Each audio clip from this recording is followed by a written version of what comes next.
Hello friends, welcome to the online study of दिनस classes Sagar. मैं आज आपके लिए लेकर आया हूँ चैप्टर 12 एटम का लेक्चर नंबर 10।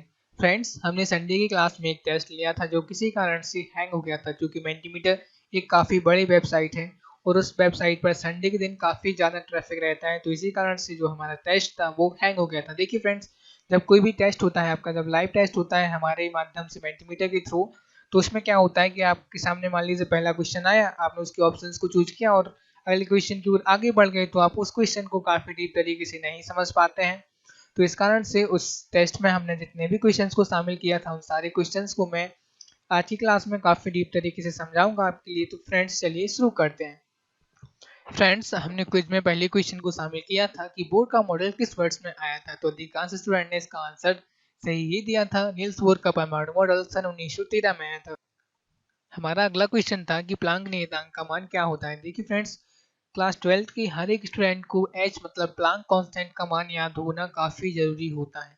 तो प्लांक कांस्टेंट का जो मान होता है वो होता है 6.6 इंटू 10⁻⁻34 जूल इंटू सेकेंड। तो इसका जो दूसरे क्वेश्चन का सही आंसर था वो था ऑप्शन सी। तो अधिकांश स्टूडेंट ने इसका आंसर सही ही दिया था। तो आपको भी याद होना काफ़ी ज़रूरी है कि प्लांक नियतांक का मान 6.6 इंटू 10⁻⁻34 जूल इंटू सेकेंड होता है। फ्रेंड्स, हमारा अगला क्वेश्चन था कि बोर के अनुसार क्या सभी इलेक्ट्रॉन कक्षाओं में चक्कर लगा रहे हैं। देखिए फ्रेंड्स, चूंकि यहाँ तक तो हमारा क्विज ऑर्गेनाइज हो गया था, तो यहाँ पर अधिकांश स्टूडेंट ने, चूंकि 10 स्टूडेंट इस क्वेश्चन में शामिल हुए थे, तो उनमें से 5 स्टूडेंट ने इसका आंसर गलत दिया है। 4 स्टूडेंट ही ऐसे हैं जिन्होंने इसका आंसर सही दिया है। देखिए फ्रेंड्स, मैं आपके लिए बता दूं कि बोर्ड ने बताया था कि सभी इलेक्ट्रॉन सभी कक्षाओं में चक्कर नहीं लगा रहे हैं, इलेक्ट्रॉन केवल कुछ विशिष्ट कक्षाओं में ही चक्कर लगा रहे हैं। देखिए, मैंने आपके लिए क्वेश्चन की स्टार्टिंग में ही लिखा था कि बोर्ड के अनुसार, फ्रेंड्स इस क्वेश्चन में पूछा गया है कि जो बोर्ड ने बताया था बोर्ड के अनुसार क्या सभी इलेक्ट्रॉन कक्षाओं में चक्कर लगा रहे हैं, तो ऐसा तो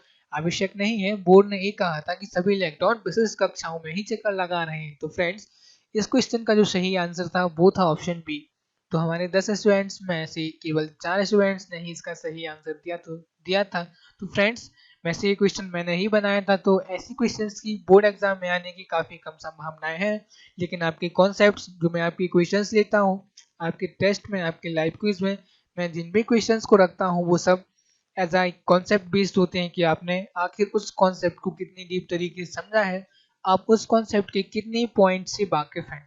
तो फ्रेंड्स, नील्स बोर ने हमारे लिए बताया था कि इलेक्ट्रॉन सभी कक्षाओं में चक्कर ना लगाते हुए केवल कुछ विशिष्ट कक्षाओं में ही चक्कर लगा रहे हैं। चूंकि उन्होंने अपने पहले पॉइंट में ही बताया था कि इलेक्ट्रॉन सभी कक्षाओं में चक्कर न लगाकर कुछ विशिष्ट कक्षाओं में ही चक्कर लगाते हैं और उन कक्षाओं में इलेक्ट्रॉन चक्कर लगाते वक्त ऊर्जा उत्सर्जित नहीं करते हैं। तो ठीक ऐसा करते ही उन्होंने रदरफोर्ड के परमाणु मॉडल की कमी को भी दूर कर दिया और जेम्स क्लार्क मैक्सवेल के विद्युत चुंबकीय सिद्धांत को भी गलत साबित नहीं होने दिया। तो फ्रेंड्स, मैं आशा करता हूं कि आप हमारे कॉन्सेप्ट्स को काफ़ी डीप तरीके से समझें, आपके सारे points neat and clean clear होने चाहिए। तो फ्रेंड्स, आई होप कि आप इस पॉइंट को काफ़ी अच्छी तरीके से समझ गए होंगे। तो इस क्वेश्चन का जो सही आंसर होगा वो होगा ऑप्शन बी। हमारा अगला क्वेश्चन था कि बोर के अनुसार विशिष्ट कक्षाओं में घूम रहे इलेक्ट्रॉन ऊर्जा ब्लैंक करते हैं। मतलब उन्होंने बताया कि बोर के अनुसार विशिष्ट कक्षाओं में घूम रहे इलेक्ट्रॉन की ऊर्जा के साथ आखिर होता क्या है। तो फ्रेंड्स, इस क्वेश्चन में हमारे साथ 10 स्टूडेंट शामिल हुए थे, उनमें से अधिकांश स्टूडेंट ने लिखा है कि उत्सर्जित करते हैं। तो मैं फ्रेंड्स, मैं आपकी नॉलेज के लिए बता दूं कि बोर ने अपने पहले ही पॉइंट में बताया था कि बोर के अनुसार विशिष्ट कक्षाओं में घूम रहे इलेक्ट्रॉन ऊर्जा उत्सर्जित नहीं करते हैं। हाँ, मैंने अभी आपको थोड़ी देर पहले ही बताया है कि उन्होंने अपने पहली पॉइंट में यही बता दिया था कि यदि कोई इलेक्ट्रॉन नाभिक के चारों ओर विशिष्ट कक्षाओं में चक्कर लगा रहा है तो वह ऊर्जा को उत्सर्जित नहीं करेगा। ठीक इसी पॉइंट के साथ उन्होंने रदरफोर्ड के मॉडल की कमी को भी दूर कर दिया था और जेम्स क्लार्क मैक्सवेल के विद्युत चुंबकीय सिद्धांत को भी गलत साबित नहीं होने दिया था। तो फ्रेंड्स, बोर के अनुसार विशिष्ट कक्षाओं में घूम रहे इलेक्ट्रॉन ऊर्जा उत्सर्जित नहीं करते हैं। तो इस क्वेश्चन का जो सही आंसर होगा वो होगा ऑप्शन डी। काफी कम फ्रेंड्स ने, 10 में से केवल 2 ने ही इस क्वेश्चन का सही आंसर दिया था। तो मैं आपकी नॉलेज के लिए बता दूं कि आपको कॉन्सेप्ट को काफी अच्छी तरीके से समझना है, आपको कोई भी पॉइंट मिस नहीं करने हैं। हमारा अगला क्वेश्चन था कि जब कोई इलेक्ट्रॉन निम्न ऊर्जा वाले स्तर से उच्च ऊर्जा वाले स्तर में जाता है तो विद्युत चुम्बकीय तरंगों के रूप में ऊर्जा ब्लैंक। तो फ्रेंड्स, देखिए इस क्वेश्चन में हमारे साथ 9 स्टूडेंट शामिल हुए थे, तो 4 स्टूडेंट्स ने कहा था कि वो ऊर्जा उत्सर्जित करेंगे और केवल 5 स्टूडेंट्स ने ही कहा था कि वो ऊर्जा अवशोषित करेंगे। तो फ्रेंड्स इस क्वेश्चन का जो सही आंसर है वो होगा ऑप्शन बी। तो फ्रेंड्स मैं आपके लिए बता दूं कि जब कोई इलेक्ट्रॉन निम्न ऊर्जा वाले मतलब कम ऊर्जा वाले स्तर से उच्च ऊर्जा वाले स्तर में जाता है तो वह विद्युत चुम्बकीय तरंगों के रूप में ऊर्जा को अवशोषित करता है। हाँ, जब वो नाभिक के पास वाली कम ऊर्जा स्तर से नाभिक से दूर वाली अधिक ऊर्जा वाले स्तर में जाता है तो ऊर्जा को अवशोषित करेगा। ठीक इसके उलट हमारा आगे आने वाला क्वेश्चन भी है, जिसे चलिए हम अब डिस्कस करते हैं। तो वो क्वेश्चन था कि जब कोई इलेक्ट्रॉन उच्च ऊर्जा वाले स्तर से निम्न ऊर्जा वाले स्तर में जाता है तो विद्युत चुम्बकीय तरंगों के रूप में ऊर्जा ब्लैंक। तो फ्रेंड्स इसमें हमारे साथ केवल 10 स्टूडेंट ही शामिल हुए थे, उनमें से मोस्टली 9 स्टूडेंट ने इस क्वेश्चन का सही आंसर दिया है और केवल एक ही स्टूडेंट ने इसका आंसर गलत दिया है। तो मैं आपके लिए बता दूं कि जब कोई इलेक्ट्रॉन उच्च ऊर्जा वाले स्तर से निम्न ऊर्जा वाले स्तर में जाता है तो वह विद्युत चुम्बकीय तरंगों के रूप में ऊर्जा उत्सर्जित करता है। और इसके उलट अभी हमने थोड़ी देर पहले जाना कि जब कोई इलेक्ट्रॉन निम्न ऊर्जा वाले स्तर से उच्च ऊर्जा वाले स्तर में जाता है तो वह विद्युत चुम्बकीय तरंगों के रूप में ऊर्जा को अवशोषित करता है। तो आई होप कि आप इन दोनों पॉइंट्स को काफी अच्छी तरीके से समझ गए होंगे, क्योंकि जब हमने अपने लास्ट क्लास में इनको समझा था तो बोर के परमाणु मॉडल में जो तीसरा पॉइंट था वो इन्हीं दोनों क्वेश्चन के आधार पर था। वो था कि जब कोई इलेक्ट्रॉन उच्च ऊर्जा वाले स्तर से निम्न ऊर्जा वाले स्तर में जाता है तो वह विद्युत चुम्बकीय तरंगों के रूप में ऊर्जा उत्सर्जित करता है, और ठीक इसके उलट जब कोई इलेक्ट्रॉन निम्न ऊर्जा वाले स्तर से उच्च ऊर्जा वाले स्तर में जाता है तो वह विद्युत चुम्बकीय तरंगों के रूप में ऊर्जा को अवशोषित करता है। स्टूडेंट्स हमारा जो अगला क्वेश्चन था वो था कि कोणीय संवेग का मान होता है। तो फ्रेंड्स मैंने आपके लिए पहले ही बताया था कि जो हमारा टेस्ट है वो हैंग हो गया था। देखिए फ्रेंड्स हैंग हुआ था ना कि हैक हुआ था। जी हाँ, वेंटीमीटर एक काफ़ी डेवलप वेबसाइट है, तो उसे जैसे कि मान लीजिए मैंने अपना टेस्ट तैयार किया तो उसे कोई हैक तो नहीं कर सकता। काफ़ी अच्छी वेबसाइट है। तो देखिए फ्रेंड्स हैक और हैंग में अंतर होता है। चलिए मैं तो अपने टॉपिक पर वापस लौटता हूँ।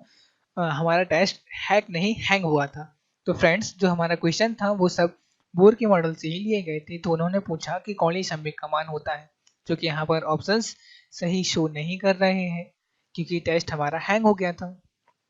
इस क्वेश्चन में पूछा गया है कि कोणीय संवेग का मान होता है। तो फ्रेंड्स आप सभी को पता है कि कोणीय संवेग का मान h/4π का पूर्ण गुणक ही होता है। जी हाँ, हमने बोर के मॉडल का जो तीसरा पॉइंट था उसमें पढ़ा था कि इलेक्ट्रॉन जिन विशेष कक्षाओं में चक्कर लगा रहे होते हैं उन कक्षाओं के लिए कोणीय संवेग का मान h/4π का पूर्ण गुणक ही होता है। तो फ्रेंड्स इसका जो सही आंसर था वो था ऑप्शन ए।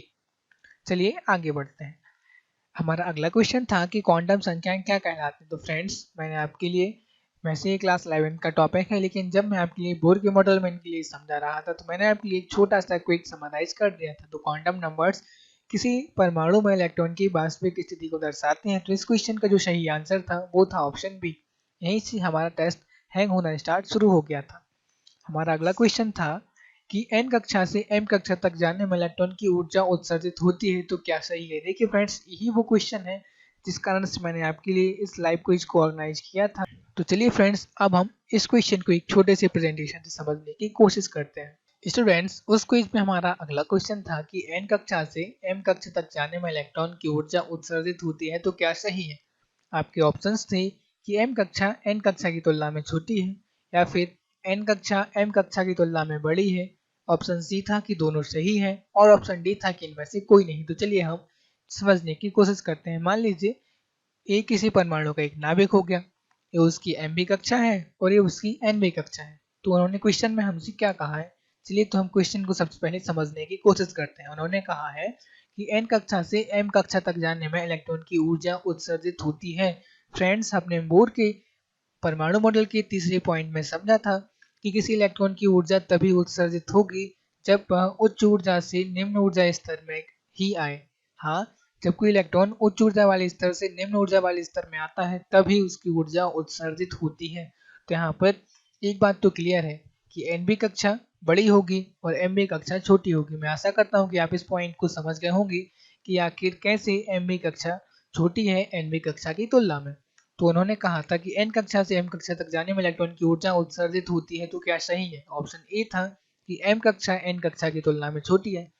आप स्क्रीन पर देख पा रहे हैं जो हमने डायग्राम बनाया है उसमें एम कक्षा एन बी कक्षा की तुलना में छोटी है, तो ऑप्शन ए सही हो जाएगा। दूसरे ऑप्शन में उन्होंने कहा कि एन कक्षा m कक्षा की तुलना में बड़ी है। तो हम स्क्रीन पर देख पा रहे हैं कि जो nवीं कक्षा है वो mवीं कक्षा की तुलना में बड़ी है। और जो हमारा ऑप्शन सी था वो था कि दोनों सही है। तो इसका जो करेक्ट आंसर था वो था ऑप्शन सी कि दोनों ही कथन सही है। कोई एक कथन यहाँ पर सही नहीं था, यहाँ पर दोनों ही कथन सही थे कि m कक्षा n कक्षा की तुलना में छोटी है और n कक्षा m कक्षा की तुलना में बड़ी है। इसका ऑप्शन जो डी था वो था कि इनमें से कोई नहीं। तो मैं आपसे आशा करता हूँ कि इस क्वेश्चन का जो सही आंसर है वो है ऑप्शन सी। इसे आप भली भांति समझ गए होंगे कि आखिर कैसे m कक्षा n कक्षा की तुलना में छोटी है और n कक्षा m कक्षा की तुलना में बड़ी है। देखिए फ्रेंड्स, इस क्वेश्चन का जो मेन पॉइंट था वो था कि आपको ये समझना काफी महत्वपूर्ण है कि जब कोई इलेक्ट्रॉन उच्च ऊर्जा वाले स्तर से निम्न ऊर्जा वाले स्तर में आता है तो वह विद्युत चुम्बकीय विकिरणों के रूप में ऊर्जा को उत्सर्जित करता है। ठीक इससे ही मिलता जुलता हमारा दूसरा क्वेश्चन था कि बी कक्षा से ए कक्षा तक जाने में इलेक्ट्रॉन की ऊर्जा उत्सर्जित होती है, तो क्या सही है? ऑप्शंस थे कि बी कक्षा ए कक्षा की तुलना में छोटी है या फिर ए कक्षा बी कक्षा की तुलना में छोटी है। ऑप्शन सी था कि दोनों सही है या फिर ऑप्शन डी था कि इनमें से कोई नहीं। तो फ्रेंड्स चलिए पहले क्वेश्चन के जैसे ही इसे हम समझने की कोशिश करते हैं। मान लीजिए एक से एक परमाणु का नाभिक हो गया, ये उसकी ए कक्षा है और ये उसकी बी कक्षा है। तो फ्रेंड्स क्वेश्चन में उन्होंने क्या कहा है तो चलिए ध्यान से समझते हैं। उन्होंने कहा है कि बी कक्षा से ए कक्षा तक जाने में इलेक्ट्रॉन की ऊर्जा उत्सर्जित होती है।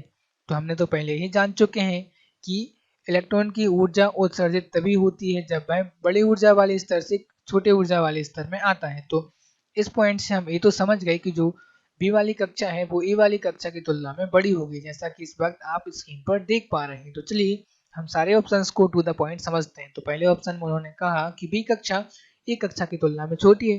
फ्रेंड्स आप स्क्रीन पर देख पा रहे हैं कि जो ए कक्षा है वो बी कक्षा की तुलना में छोटी है, लेकिन यहाँ पर तो इस पॉइंट का उल्टा ही मतलब लिखा हुआ है। उन्होंने लिखा है कि बी कक्षा ए कक्षा की तुलना में छोटी है, तो ऐसा तो नहीं है।